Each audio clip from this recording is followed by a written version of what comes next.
Here's a stat that should keep every leader up at night. 70% of your team engagement is solely determined by one person, you, their leader. In fact, your leadership skills are the ceiling that they cannot outgrow. My name is Fahd, and over the last decade, I've helped hundreds of high-growth companies figure out why they're stuck. And the answer is almost never what they think it is. See, it's not a talent problem, it's a lid problem. In this video, I'm gonna break down the law of the lid and how your team can't outgrow your leadership capacity. What you need to do in order to break through that lid, the 4 key leadership competencies that allow you to develop yourself in order to unlock the potential power of your team. Because here's what happens if you don't get this right. You know your average performers, you call him Bob, the guy who shows up, and mails it in, and does what he needs to. Well, he sticks around and he continues to just drift. But your top performers, the ones that get everything done, the ones that are amazing, that you want more of, well, over time, they actually disengage and leave. When we haven't developed our leadership capacity and our leadership skill and our lid is low, we lose our top talent and we keep our mediocre talent. Today, I'm gonna teach you, make sure that never happens, where you can bust through that law of the lid for yourself and you can grow your leadership capacity and build that high-performing team that you've always wanted. So let's start with our first big idea. So the first piece that I want to bring us back to is this concept that we said that 70% of your employee engagement is solely determined by the manager, by you, by the leader. Just trying to understand this and take it in usually takes a moment. Go, really? I impact my team's performance that much?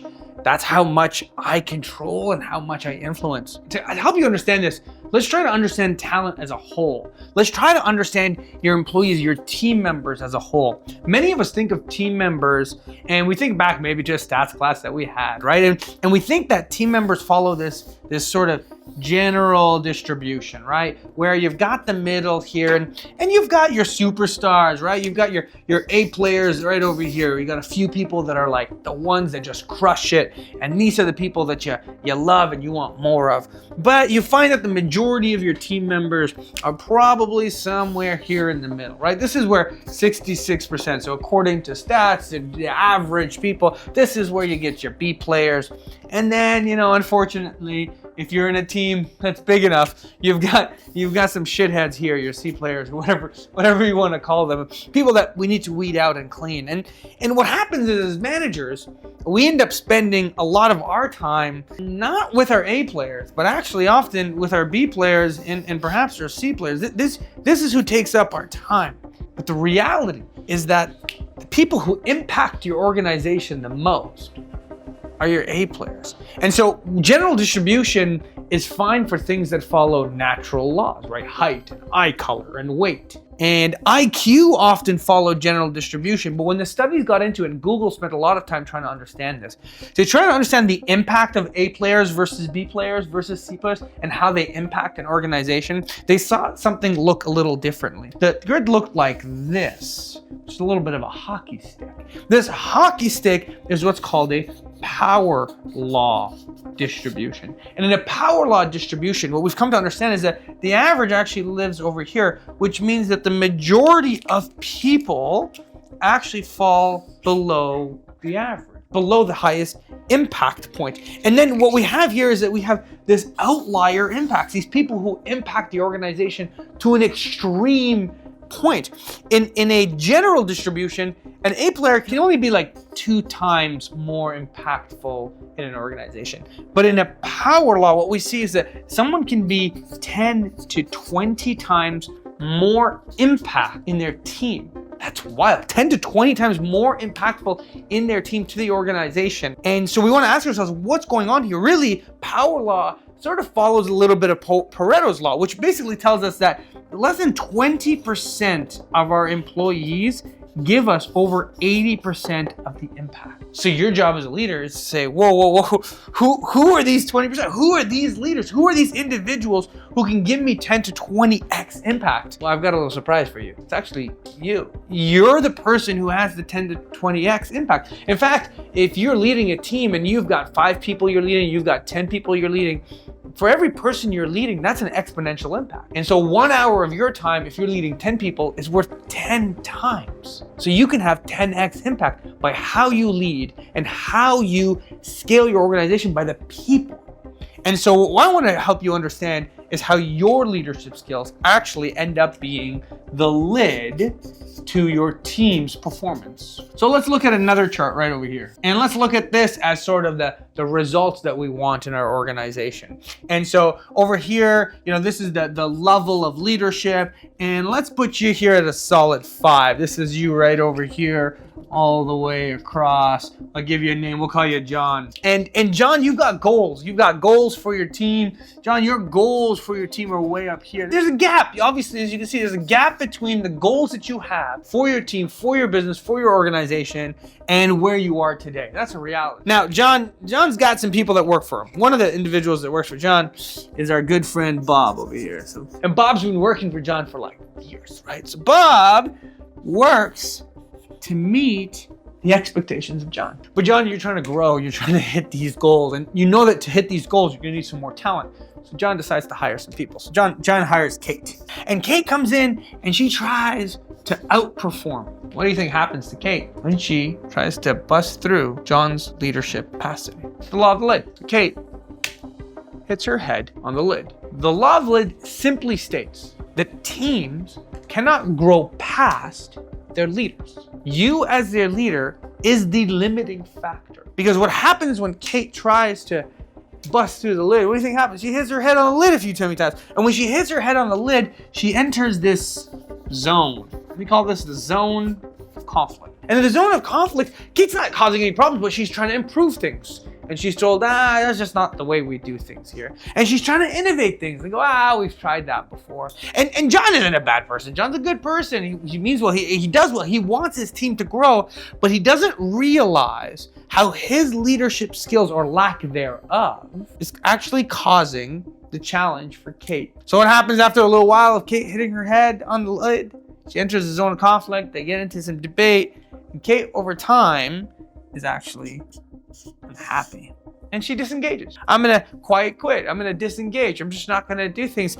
And over time, Kate will probably leave the organization and quit. And so what happens is you've got Bob, who's your average performer, that is happy, but Kate, who is the superstar, that is the one that ends up leaving.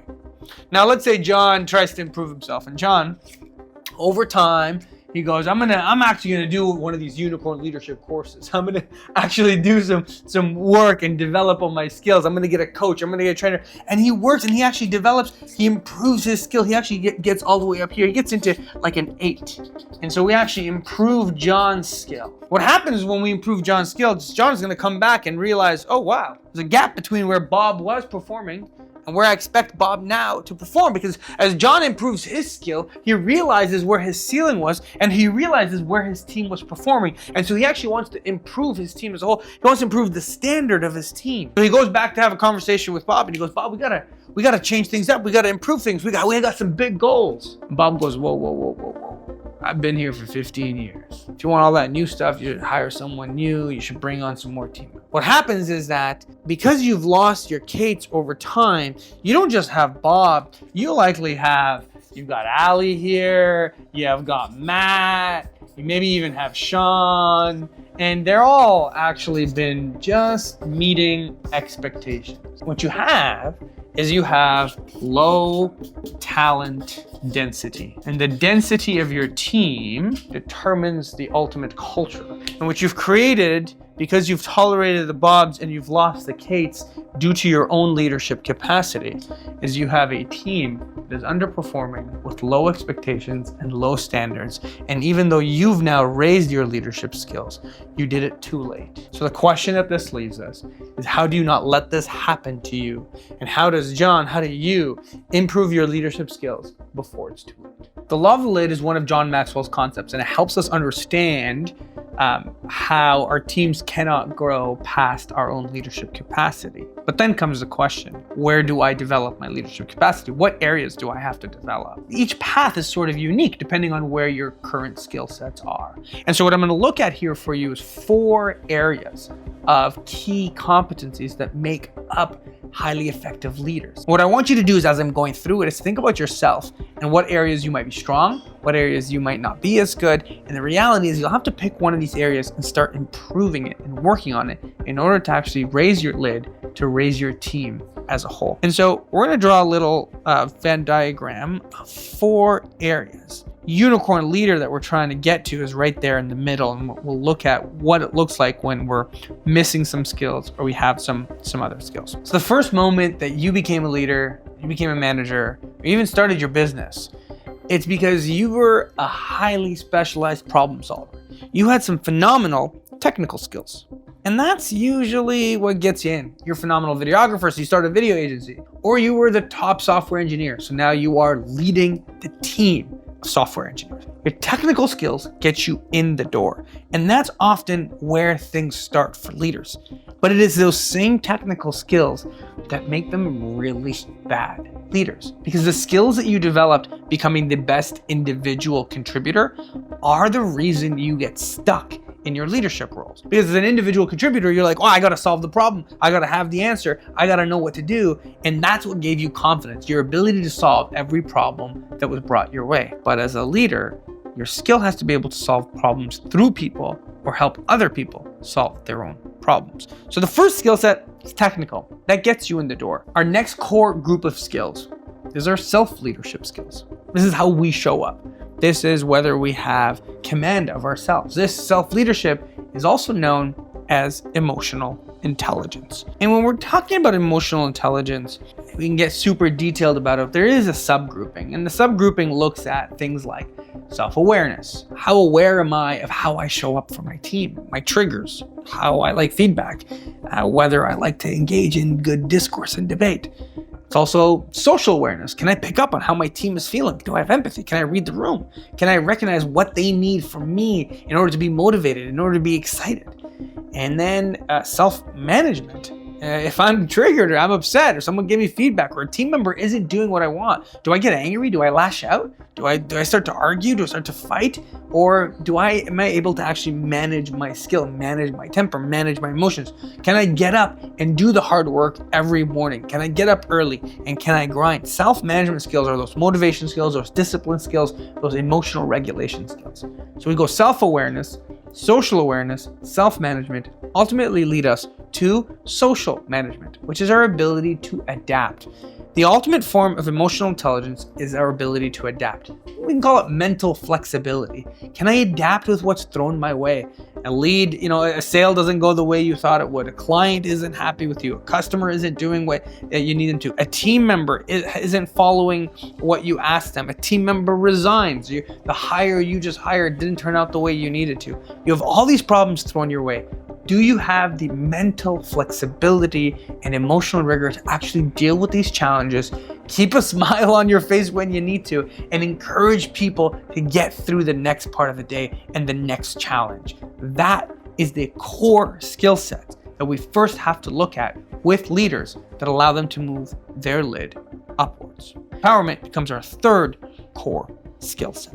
And empowerment is this collection of skills of our ability to actually move a team from point A, where they are today, to point B, C, or D, to the vision that we have for where we're taking the team. That's everything from your communication skills, to your project management skills, to your ability to actually understand different personalities and really work with each person and what their personalities need. Are you able to paint a vision? Are you able to get people excited about it? Are you able to have the necessary difficult conversations, feedback conversations, performance conversations to get the most out of people? And then are you able to actually push decision making down to those who are there solving the problem with you? And last but not least, and this one's often most forgotten in leadership models, a lot of leadership models look at self-leadership and the team leadership, and they include technical. But this fourth part is what makes the difference between what we call professional managers, people who are just good at project management and just good at following the budget, but people who are truly differentiators, truly have that scalable impact that we're talking about, that high impact, that 10x impact. And this is your innovator skills. And they're your innovator and strategic skills. These are your ability to have a vision, to think strategically, come up with new ideas. It's your creativity. It's your ability to take an existing system and make it better. It's your ability to envision where the team needs to go and how they have to get there. It's your ability to translate what your customer needs to the team in order to actually bring insights all the way through. It's your ability to not just manage the existing, but create the new. And so you've got these 4 key skill sets. And let me quickly show you what happens when we're missing some. If you've got people who have emotional intelligence and empowerment skills, but no innovator skills, I told you, they become this group of professional managers.